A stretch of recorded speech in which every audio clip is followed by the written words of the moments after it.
He already has one. He does? Yep. I got something bigger. Hey, Mary. Long time no see. Oh. You all set? You're good. Who's starting off here? Am I starting off or? Yes. Yeah. Okay. Dr. Murphy might like to say a few things as well. Yeah. Absolutely, whenever you guys are ready. Do you care about the run of show? Do you want me to hand over to Dr. Murphy and then? Fine with me. You go, Dick, and I'll finish off. How's Why that? don't you go to Dr. Murphy and then I'll go and you can go before me. How Oh, about that's perfect, Dick. Yeah. Okay. Dr. Murphy and I can go together. I don't know. Yeah. Is everyone all set? Thank you so much for being here today on this really beautiful day. As a lot of the press knows, the state as a whole has been very focused on increasing testing, and Governor Lamont has been leading the way on that. And we're very fortunate in New Haven to have the partnership of the state with sites like the CVS site, with Yale New Haven Hospital that's had a lot of tests done at their facility, with Fairhaven Health and Cornell Scott Health, our community health centers, who have done a lot of testing, and with Dr. Murphy as well, who's helped us pop up a lot of different sites around the city, including this one behind me.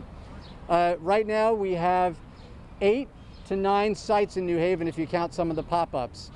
And I understand that as far as a per capita rate, New Haven is the highest in the state for community testing, which is, I think, a testament to the collaboration that we've had with all of our partners and the hard work that our health director and the rest of our team have been doing.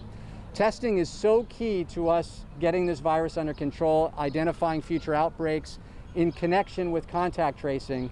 And I know Director Bond has organized in partnership with the Yale University a team of contact tracers that has been working very hard to help identify potential future outbreaks and make sure that we get those under control and have more people self-isolate. This is my second time being tested. And New Haven, because we have a little bit of additional capacity, we're starting to transition from what you previously heard of testing if you're symptomatic, to opening up testing to other individuals that are asymptomatic. There's a lot of evidence that says the virus is transmitted even before people show symptoms. Some people may never even show symptoms, but they can transmit the virus. And so it's as our capacity expands, we want many more people to get tested. That's part of what this site is here today, making it convenient for people, bringing these sites to people, to the community.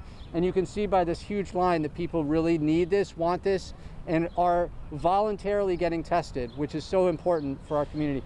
I noticed a lot of City Hall employees out here today. We're working to get City Hall up and running again, and we've encouraged our City Hall employees to get tested, and a lot of other community members. I also want to just say that I think it's important for leaders to get tested, and I know the governor's gotten tested, and I'm appreciative of Senator Blumenthal being tested here today. We also had a lot of pastors and local clergy and rabbis get tested yesterday morning to show that this is something that we all should be doing, getting accustomed to in the coming months as we get this virus under control. With that, I want to hand it over to Dr. Murphy for a couple of quick words, because he's the one that's helped us set up this site and a number of other sites throughout the community in New Haven. We're so grateful for your support, Dr. Murphy. So, Dr. Murphy. Thank you all so very much. Can you identify yourself, sir? I am Dr. Stephen Murphy, Stephen with a V. Very good. I am the managing partner at Murphy Medical Associates, and we've been testing since March 9th. We opened the first drive-through testing centers in Connecticut, and I want to thank the Senator, the Governor, and Mayor Elicker here today. The support of our politicians and our public institutions has been essential to caring for the citizens. As a private practice doctor, I can't tell you how hard it's been as a private practice doctor to operate and care for the citizens of our state. The government has helped us. The government has enabled us to partner in a public-private collaboration to take care of the state. Here in New Haven, just like the mayor said, we're able to pop up quite a few sites and care for our city effectively by bringing testing to the community. I want to implore any other private practice out there to collaborate with their local towns, just as we have done with the governor, the senator, and the mayor here, to bring more testing. The physicians have the capacity to care for the community because the private physicians are public health in the community. I want to thank you all again very much. Our team is working very hard here, and that's really in collaboration with the Department of Public Health here in New Haven and Director Bond, who's with us now. Director Bond, you want to say a word? Thank you. Thank you. So good afternoon. Thank you for being here today. As the health official for the city, early on in this process with our mayor, we made a concerted effort to really respond to this pandemic in a number of ways. First, we wanted to make sure that we were identifying positive cases and really looking at ways to isolate and quarantine individuals that were at risk to being exposed. We wanted to also ramp up contact tracing coupled with testing. And so today, really, we are so proud to say that through this private-public partnership, we have been able to expand testing where capacity is no longer an issue. It is free to get tested. We ask for insurance, but if you're uninsured, we invite you to get tested. You do not need a doctor's order. If you need access to testing, we invite you to call the health department at 203-946-4949, where you can register to get tested, or you can visit our COVID-19 City of New Haven site, where we have a map of all of our testing sites with other partners throughout the city. So thank you so much for being here. We ask that you continue to ensure that you're promoting the testing sites within the community. We ask that each of you that are here, we encourage you as the frontline workers, as media individuals, to also consider getting tested and being examples to the community at large. Thank you for being here. So I'd like to hand it over to Senator Blumenthal now, and if you could describe how the test felt, I think that people would want to hear that as well. Sure. Well, thank you. First of all, thank you, Mayor Elicker, for your leadership. There's a reason why New Haven has the highest per capita number of tests throughout this state, and that is because of your leadership throughout this crisis. You've been at the forefront of public health. And I want to thank Governor Lamont, who has been so steadfast and courageous in standing up for science. And what we have here is science and public health at work. Now, I'll admit, I'm not going to get that test done for recreation or enjoyment. It isn't the most comfortable thing to have, in effect, a swab, a stick, inserted directly into your nose. It's a pretty strange and awkward feeling, but it doesn't hurt. And I didn't cry. It doesn't hurt one bit. It's awkward and strange, but it doesn't cause any pain.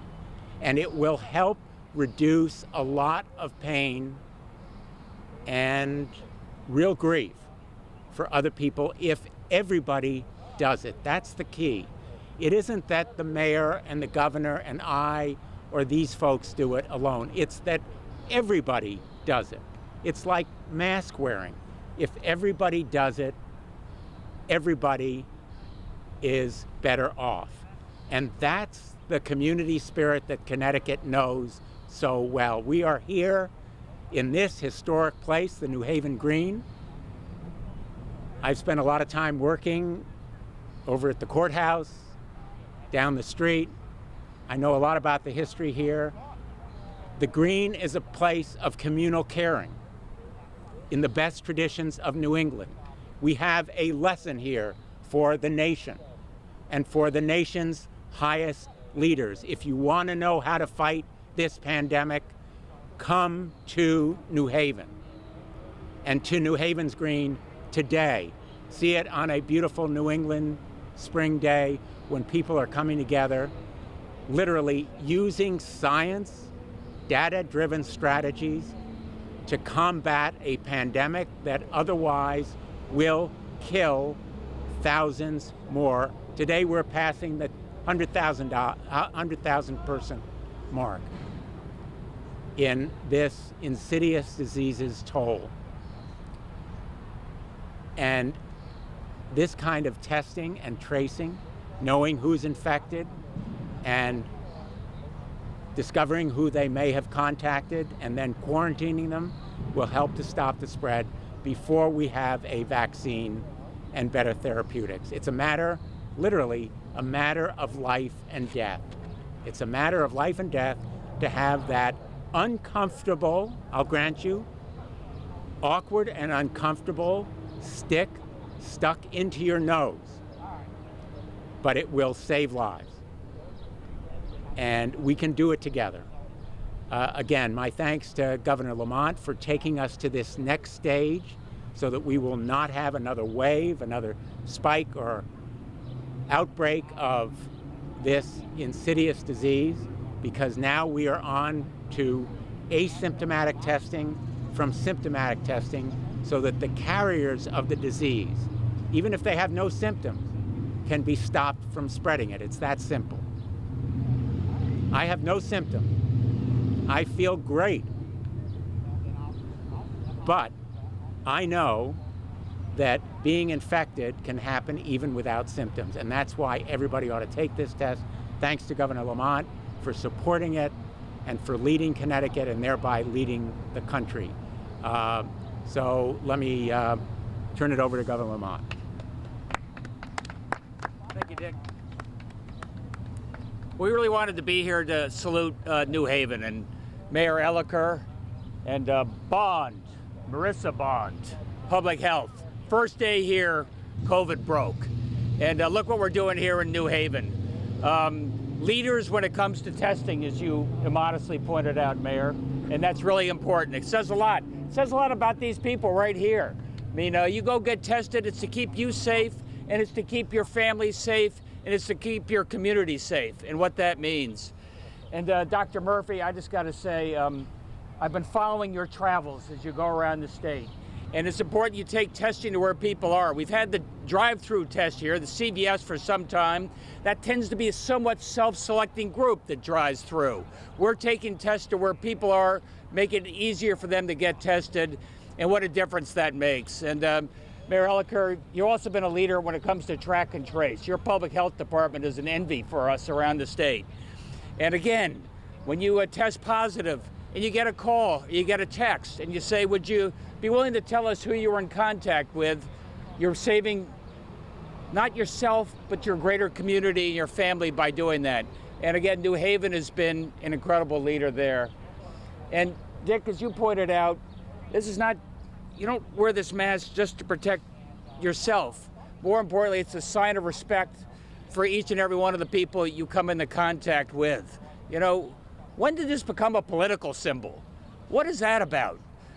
You know, our nurses in the ICU unit, this is not a political symbol. This is something they do to keep themselves safe and something they do to keep their patients safe. And it's interesting to me that they did a test of all the nurses of the ICU units in New York and beyond. They have a lower infection rate than the general population. Here they are in a COVID ICU unit, a lower infection rate because they take this seriously. I was interested in reading today the piece about Hong Kong and New York. Hong Kong, 99+% of the people wear the mask. Hong Kong had 4 COVID-related fatalities. New York City had over 20,000 COVID-related fatalities. You know, Connecticut, we're not at 99%, but we're at about 75% doing this. And I want to thank each and every one of you for wearing this mask and doing the right thing, not just for yourself, but all the people you're in contact with. And a best special shout out to New Haven. Justin, really proud to be here with each and every one of you. Governor, can you talk about the 8th person that died behind prison today? The question is about another fatality in our prisons. I will tell you one thing, Justin, not to, there is one town which has a little higher testing, and that's a town where there's a correctional facility. And as you know, ma'am, we are testing all the people at our correctional facilities. People are still dying. We have You could about- have released some of those people, but you decided you didn't want to do that. Now, what I'd like to know is why are those lives disposable that you don't even have a plan to release them? I think the safest thing we can do Please is only stop the release spin them. that you usually put for the media, and please tell the truth. Are you indifferent to the lives of incarcerated people, and that's why you're allowing them to die? I think just the opposite, ma'am. We are doing everything I we have can to go by your to keep. actions, not by the words We have that to you keep spin those for the people media. safe, and that's I what go we're by doing. What your actions and not what you spend for the media. We have begged you, we have written you, we have protested, we have done everything to ask you, please come up with a plan. People are dying. These people have families. They're hurting. And you sit in your house and you don't even care that these people are dying. You don't have a plan. Only people getting out of prison are the people who are going to get out anyway. So please stop the spin for the media and be honest. You don't care about incarcerated people. That's why they're dying. That's why we have another person dead today. That's why there's 8 people dead and you don't even acknowledge the 26-year-old who died 2 days after court order release. That would have been the 8th person who died in prison. And we still don't have a plan. Now you can spin what you want for the media, but that's the reality that people need to know. Incarcerated people are disposable lives in this state. All right, any other questions? Yes, so we talked about the Hartford Archdiocese. They released today that they will be opening for Mass June 8th, Monday. It's going to be a weekday Mass. Your feelings about that and they plan on doing social distancing and everything like that? Look, you are so much safer outdoors than you are indoors. If this is an outdoor Mass, I salute that. We've had drive-through Masses as well at some of the drive-in theaters and the such. So I appreciate how the Catholic Church in this case is handling that. We like to limit the size of the groups at this point, maybe say to 100. We're going to come out with some protocols on that, but that's just the way to be doing the worshiping in a respectful way. They're saying they're limiting it to 50 people. And social Right now the limit is 50 people. We're looking at that number just for outdoor religious worships, though. More on that in the next few days. And can you speak about that multi-state manhunt for Peter Managreed? Can you talk about Connecticut working with other states in that manhunt? I really can't talk much about that, except that we are working closely with other states and tracking in a variety of different ways. Can we ask you about the emergency fund that we have been asking you to create for the immigrant community in Connecticut? There is like 120,000 immigrants who did not receive the federal help, and we're hoping to meet with you, and we have been visiting you 2 different occasions. We're going back tomorrow to the Capitol, and we want to see when we can meet with you and talk about this emergency fund that will help, like thousands of families in Connecticut that contribute to the economy of the state. I'll tell you that our 4CT group, which is our philanthropic arm, is just dedicated $1 million. For those in the undocumented community, you get a card. It's got some cash on it, but you only get it if you go to one of the federally qualified health centers. Yeah, but we're asking for Just let me $150 finish, million. if you would, sir. I know you want much more than that, but let me tell you what we are doing. You go there, you have an opportunity to get tested at no cost, treatment at no cost, an introduction to a primary care doctor, and we charge your card and give you some incentive to do that. It's not as much as you want us to do, but it's a start. Governor, Senator Lozano asking again for transparency in your hiring of the consulting group out of Boston. Do you plan on releasing those communications? Absolutely. If anybody wants us to release anything, we communicated with Len, we talked to the leadership. We thought we needed some really strong expertise that was not just for Connecticut, but involved in the greater region as well. And so we're happy to share any information people want. I mean, do they not want us to use the best experts? Governor, in addition to pop-up sites like this one, can you explain what the state is doing to expand testing into the communities that are disproportionately affected? Yeah. Communities of color and poor communities? We're taking our mobile testing van, just like what Dr. Murphy's doing. This is extraordinary. We have our mobile vans. We're going to each and every one of communities where people may not have easy access, making it easy at absolutely no cost. We've set up shop at almost all the federally qualified health centers. We're rolling out to, I think it's more than 20 plus CVS facilities, as Senator Blumenthal was saying, we're trying to bring the testing to people to make it easier for them to get tested. And right now, I think people are responding, for which I'm really appreciative. Governor, back to Boston Consulting Group for a second. So you plan to release the communications between your administration and the consulting group. Do we know the time frame is for that? Let me look into that, Christine. If anybody has any questions, I'm happy to answer them. I'm happy to get communications back and forth. If it's contractual, maybe that's a different story, but we got no problem. And we shared all this information with legislative leadership along the way. Governor, the state has tried to, provide more testing with different type of communities, and you just touched on that, just having mobile centers and what have you. But as we move forward through this pandemic, what do you think needs to happen both at the state, federal, local level to make sure that we are still not necessarily leaving out some of the health disparities within the black and brown communities and those communities? And so, if maybe all three of you guys maybe stuff on that real quick. Yeah, I'll start. Then I'd look. If we haven't learned about the impact of health disparities on people's lives, we now know it. We know that black and brown people, African Americans in particular, twice as likely to get infected, twice as likely to suffer really severe complications. That's why we have, as the mayor said, we have the capacity for testing now. That's why it's really important for public figures to say, this is why we got tested, this is why you should get tested at no cost, no questions asked. What more do we need?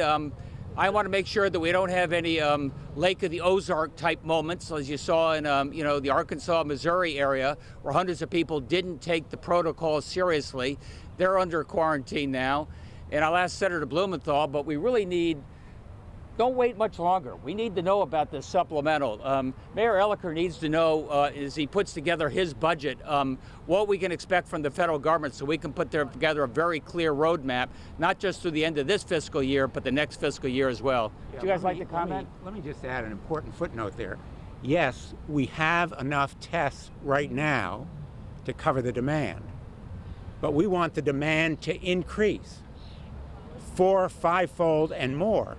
And we don't have enough tests right now in this country for that kind of massive testing. That is a failure of national governance. And we're seeing it in real time right now. The bill passed by the House, the HEROES Act, has money for that kind of testing equipment. The president ought to be using the National Defense Production Act.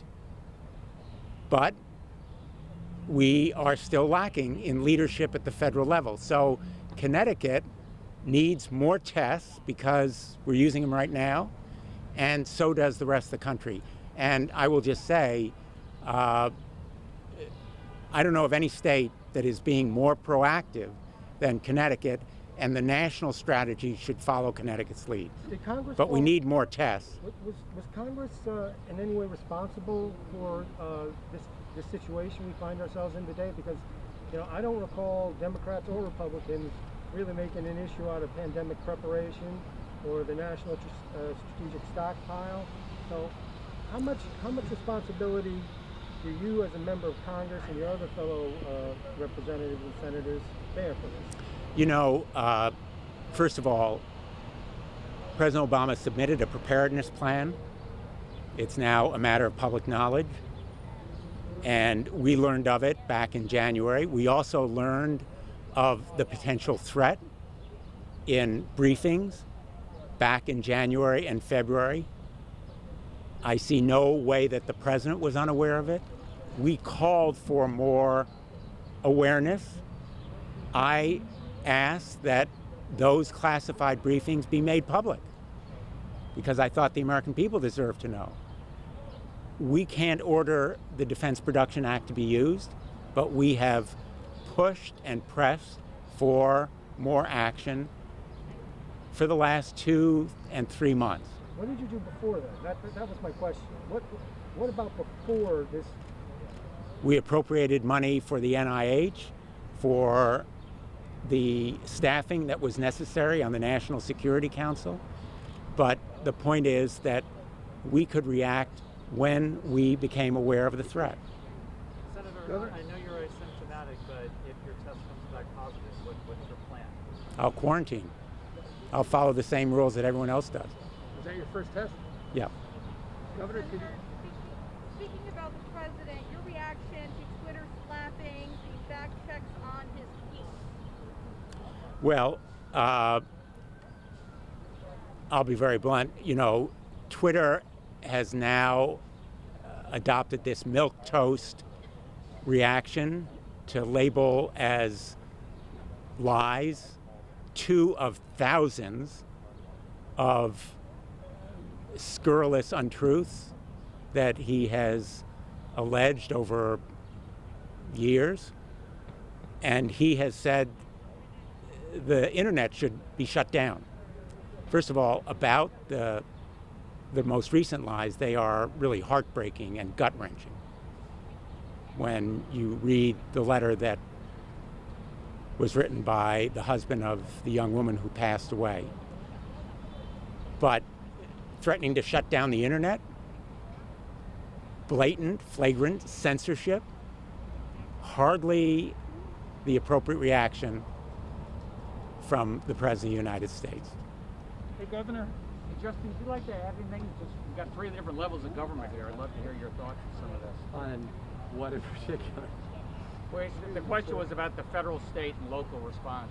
Yeah, I mean, I'm happy to Dominique's question about. Just on the future, making sure. Yeah, so we've been very focused on responding to the health crisis, and that's obviously one of the most important concerns. But we're all starting to look beyond the direct health impacts to how this is going to impact our economy.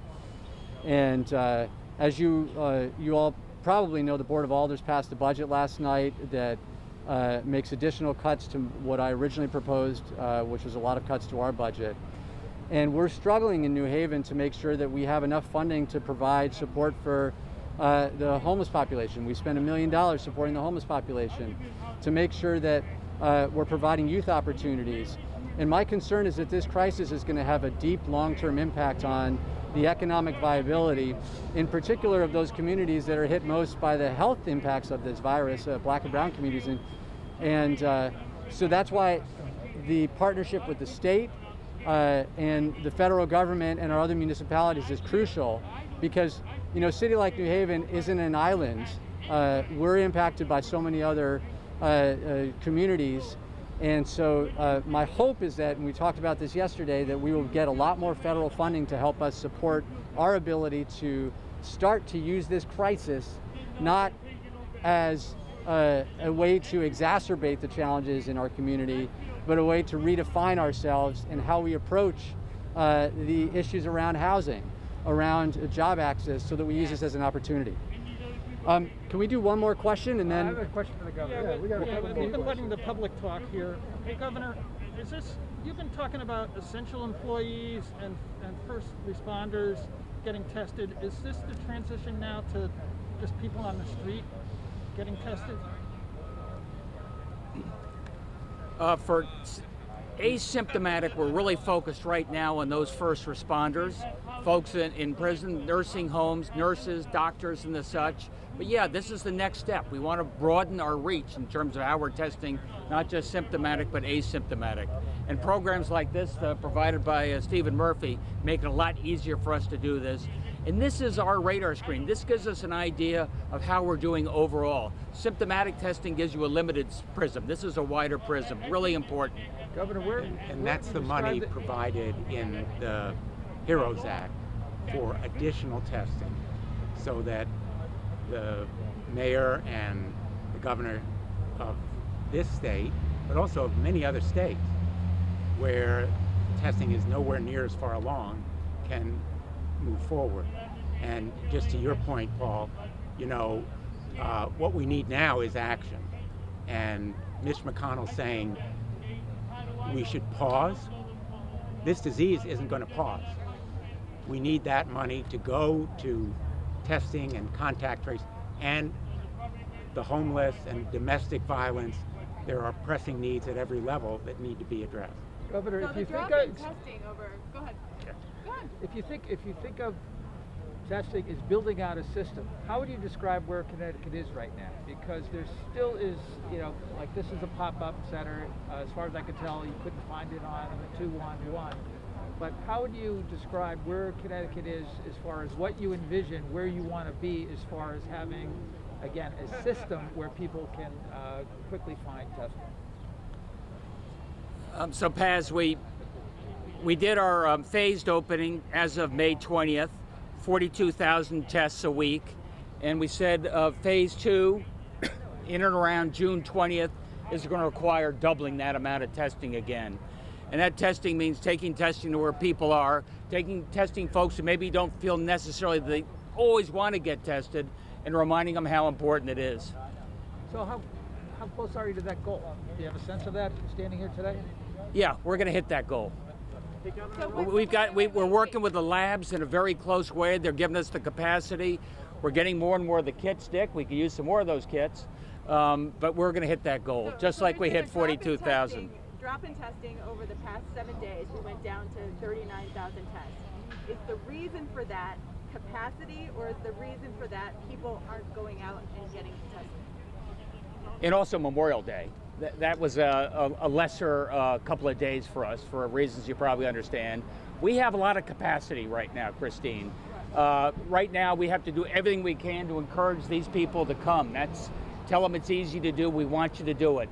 But there's a balance out there, We may have an issue with reagents, we may have an issue with swabs in the future. Right now we have all the capacity we need.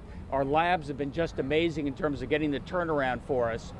We've got to do everything we can to encourage people to get tested. One way we do that is taking the testing to them. Hey, thank you, everybody. Is the outreach there that goes with what Christine is asking about? Is that in place yet, or is that still a work in progress? Well, I can tell you, Paz, everything is a work in progress. Don't say mission accomplished. We're working with the ministers. We're working with the church community. We're working with the not-for-profits. We're working with the federally qualified. We love to work with you. We'll do anything we can to get the message out to the community. Get tested. You can do it safely with no cost. I mean, if I could just respond to that, because I think it's a really important point that we need to understand. We've been telling everyone, if you're symptomatic, get tested. But that's not the way to solve this. And currently we have enough capacity to test all the people that are symptomatic. But we need to change the messaging. And frankly, one of the things that we're learning in New Haven is that we have these pop-up sites and we have a capacity at each one of these sites to test about 100 people a day. In reality, we're testing around 30 people a day, 40 people a day. And that's, in my opinion, because we need to do a lot more work messaging to people. That's what the sticker is about, that if you're asymptomatic, you should get tested. People regularly should get tested. And I think that ultimately this is going to be everyone needs to get tested once a week, once every couple weeks, so that we all get a sense of where exactly the virus is so we can tamp down on it very quickly. So yes, we have capacity for symptomatic people, but we're not even close to the amount of capacity we need to test asymptomatic people, and we need to teach everyone that they need to get tested on a regular basis. Governor, though, if you're having a difficult time getting enough people to fill the capacity for 45,000 a week, what's the plan to get people to come out for 100,000 a week or 200,000 a week? I was just describing the past, how we're working with all the community groups right now, sending messages just like we do here with the media, making it easier for people to get tested. You know what else we do? We provide a hotel space for people who can't quarantine within their homes, making it easier. Making sure they have some compensation and food during the time maybe they can't do work. All the reasons people hesitate about getting tested, we're trying to take away those objections one by one. Thank you, everybody. Thank you. There? All right. This is a live press conference. Yeah. So, yeah, that's